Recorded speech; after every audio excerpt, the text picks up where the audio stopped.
আমি এখন চলে এসেছি রানাঘাট কামালপুরের সেই বড় 107 ফুটের ঠাকুরের এখানটায়। প্রশাসন এখানে পারমিশন দেয়নি পুজো হওয়ার, তো তাতে কি হয়েছে, তাতেও সবাই আসছে। আর দুঃখজনক যে পারমিশন দেয়নি। দেখো কত কত মানুষ এসেছে, কত দূর দূর থেকে। প্রশাসন পারমিশন দেয়নি, তো কি হয়েছে, 107 ফুটের ঠাকুরের সেই প্যান্ডেলটা দেখো তোমরা সকলেই। সবাই আসবে, আমন্ত্রণ রইল, মেলা বসবে, প্লিজ প্লিজ সবাই আসবে।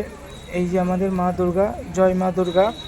এসে সত্যি মনটা খারাপ হয়ে গেল যে এত বড় একটা প্রজেক্ট, এত বড় একটা পুজো, মানে পুজো মা আমাদের মধ্যে আসছে, সবার মাঝে আসছে, তো এই এত বড় পুজোটা বন্ধ করে দিয়ে কিছু আছে কিন্তু আমাদের সাপোর্ট পাচ্ছি না। আমরা কেন দেবে না সাপোর্ট? গ্রামের কি অন্যায় করেছে? তারা খাবে না, তারা না খেয়ে সব পয়সা এখানে দিয়ে তারা এত বড় একটা অনুষ্ঠান করার চেষ্টা করেছে।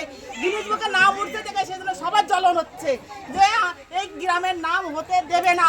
কেন হতে দেবে না? কিন্তু আমরা পুজো করবো না, ঠাকুর এইভাবেই শোয়ানো থাকবে। আমরা মেলা এখানে লাগাবো, মেলা বসতে দেবো। লোকের ভিড় দেখি কেউ ঠেকাতে পারে কিনা, পাবলিক কেউ ঠেকাতে পারবে না। পাবলিক হবে এখানে, ঠিক আছে? নমস্কার।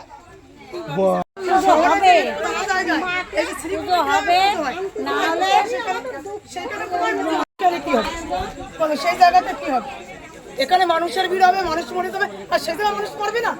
এইখানে যে এত জায়গা পড়ে রয়েছে, প্রত্যেকটা মানুষের মনে তো কষ্ট রয়েছে, সেই চাপা কষ্ট তারা চেপে রাখতে পারছে না। মানে বুঝতেই পারছো মানুষ কতটা এই পুজোটাকে নিয়ে ইমোশনালি অ্যাটাচ হয়ে পড়েছে। কান্না এসে যাচ্ছে, আমাদের যে অবস্থা, কান্না এসে যাচ্ছে, আমাদের বুক ফেটে যাচ্ছে। তবে আমার মায়ের অবস্থা খুব খুব খারাপ, খুব কষ্ট হচ্ছে। মানে আমি জানি যে ঠাকুরটা হচ্ছে না, তবুও আমি এসেছি ঠাকুরটা দেখতে। আর হলে যে কতটা আনন্দ হতো সেটা আমি মানে ভাষায় প্রকাশ করতে পারছি না। সত্যিই তাই, মানে এটা মানে অন্যায় হতো। এখানটাতে কারণটা কি রয়েছে যে পুজোটা বন্ধ হতে দেয়? সেটাই তো আমরা বুঝতে পারছি না কেন হচ্ছে। অন্যান্য জায়গায় কলকাতায় তো বলছে খারাপ প্রত্যেকটা মানুষেরই লাগে, আমারও লাগছে। তো সেই খারাপ লাগার পর থেকেই কিন্তু আমি আমার মনের কথাটা তোমাদেরকে বলছি।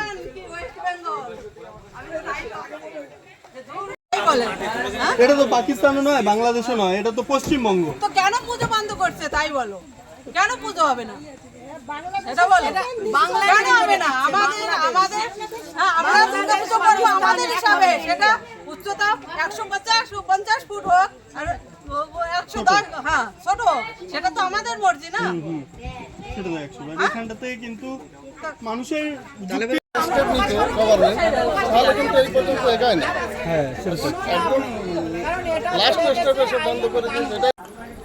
সবই তোমাদের শোনালাম, প্রশাসন পারমিশন দেয়নি, তো কি হয়েছে, গ্রামবাসী মা বোন দিদিদের কথা শোনালাম।